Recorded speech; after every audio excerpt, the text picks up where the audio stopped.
Good morning, respected judges, teachers, and everyone present here.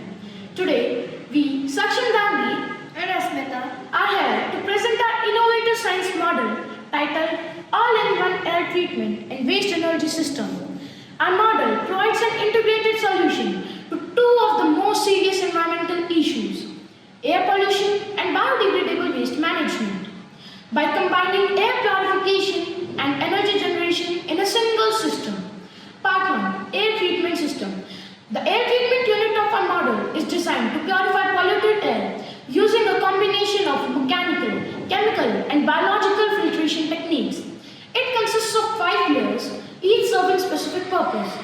First, sponge layer acts as the first line of defense by trapping larger particles, pollen and visible air impurities. Second, activated charcoal layer.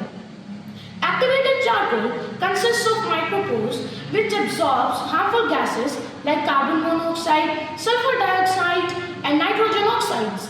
Third, carbon soap layer. It helps maintain moisture in the air and also helps cooling it down. Fourth, plant and moss layer.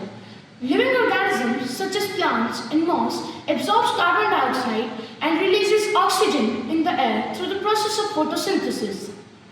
Fifth, HEPA filter. A high-efficiency particulate air filter works by forcing air through a dense randomly arranged mat of fine fibers to remove airborne particles using a combination of 3 primary mechanical mechanisms: interception, impaction and diffusion. The second part of our project focuses on managing agricultural waste and biodegradable waste in an eco-friendly manner while producing renewable energy.